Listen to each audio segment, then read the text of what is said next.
یہ میں پرسنلی ان کو تقریباً 2011-12 سے جانتا ہوں. اچھا یہ ہر دفعہ بیچارے ٹکٹ کے لیے اپلائی کرتے ہیں، ان سے لے لیا جاتا ہے. اب بھی نہیں پتا کہ کب ان سے لے لیا جائے الیکشن لڑتا ہے، لیکن ابھی تک مجھے کنفرم ہے کہ انہیں کو ملے گا. یہاں پر یہ ہر دفعہ ٹکٹ ملتا ہے، لے لیا جاتا ہے. اس دفعہ ان کو ٹکٹ جائے گا، اور یہ پاکستان تحریک انصاف کے جس کو ہم ورکر کہہ سکتے ہیں انہی میں سے ہیں.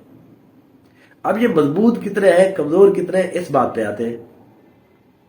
علی محمد خان کھلول جو ہے، یہ جس کو کہتے ہیں یہ شاہ صدر الدین، عادل پیر، اس ایریا سے ان کا تعلق ہے.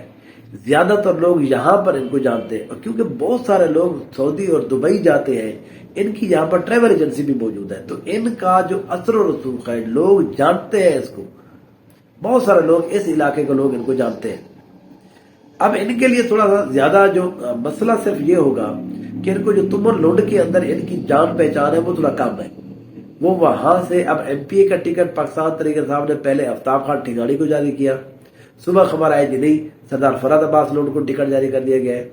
اچھا فرحت عباس اور ان کے درمیان فرق یہ ہے، فرحت عباس لونڈ پاکستان تحریک انصاف کے پرانے ورکر ہیں، ہمیشہ سے کھڑے رہے ہیں پاکستان تحریک انصاف کے ساتھ.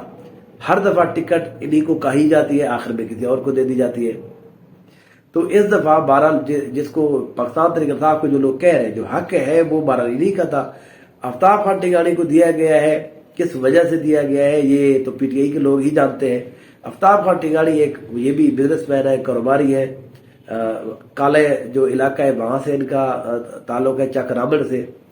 یہ ایڈوکیٹ وکیل بھی ہے، شاید اس وجہ سے بھی ان کو ٹکٹ یہاں پر جاری کیا گیا ہے.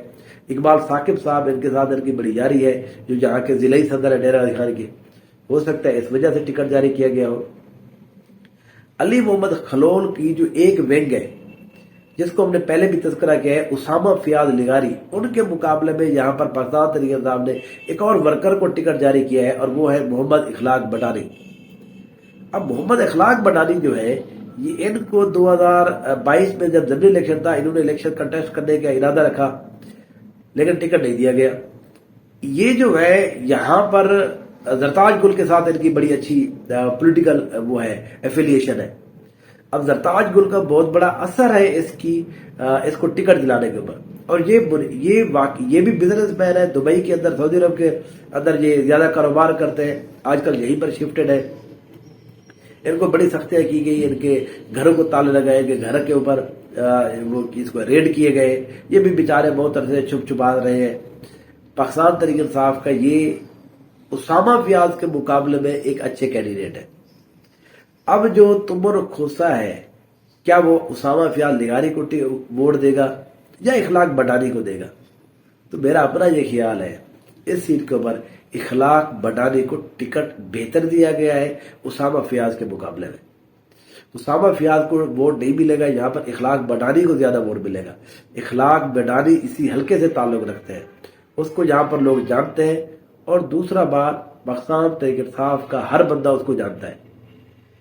اس لیے اس سیٹ کے اوپر پاکستان مسلم لیگ نون نے ایک کمزور کینڈیڈیٹ کھڑا کر کے پاکستان تحریک انصاف کے بظاہر کمزور کینڈیڈیٹ کو ایک مضبوط کر دیا ہے.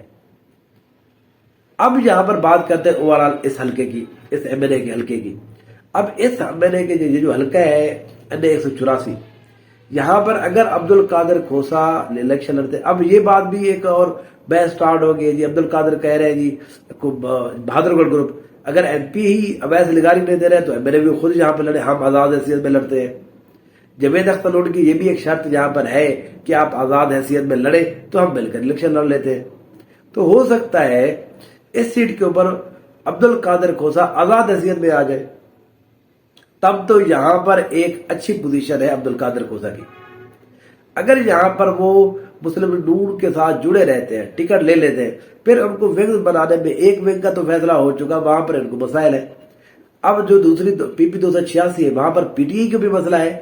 پی ٹی آئی کا بھی کوئی اتنا وننگ کینڈیڈیٹ نہیں ہے. وہاں پر کینڈیڈیٹ وننگ جو ہے وہ جوید اختر لونڈ ہے، کیونکہ وہاں پر اب امیدوار زیادہ اچھا نہیں ہے. اگر جوید اختر لونڈ ان کے ساتھ مل جاتا ہے، کھوسا برادری کے ساتھ، بہادر گڑھ کے ساتھ، پھر تو ان کی سیٹ پکی ہے. اگر نہیں ہوتا، علیحدہ علیحدہ لڑتے ہیں، پھر اس سیٹ کے اوپر ایک اچھا مقابلہ ہوگا. علی محمد کھلول کو بہت سارے لوگ جس کو کہتے ہیں کمزور کینڈیڈیٹ سمجھ رہے ہیں، علی محمد خلول ایک بہتر کینڈیڈیٹ ہے، سردار نہیں ہے، آپ لوگ اس کو ووٹ دیں گے۔ عادل پیر، صدر دیو، چھابری بالا، کوٹ مبارک، یہ وہ علاقے ہیں جہاں پر علی محمد خلول کا اچھا خاصا ووٹ بینک ہے، لوگ اس کے نام کو جانتے ہیں، اس کو ووٹ دیں گے۔ اس سیٹ کے اوپر ایک بہت انٹرسٹنگ مقابلہ ہوگا، اس کی رفتہ رفتہ میں آپ کو انالیسس ہر دوسرے تیسرے دن ہم ڈسکس کرتے رہیں گے۔ کوشش کر رہے ہیں کہ یہاں پر جتنے بھی کینڈیڈیٹ تھے ان کا ہم انٹرویو بھی کرا دیں تاکہ ان کا ایک دفعہ عوام کو پتہ چل جائے یہ بندہ ہے جو کینڈیڈیٹ الیکشن لڑ رہا ہے۔ انشاءاللہ اور بھی ہم انالیسس کر رہے ہیں ایسا۔ میرے پیج کو فالو کیجئے، لائک کیجئے۔ Thank you so much.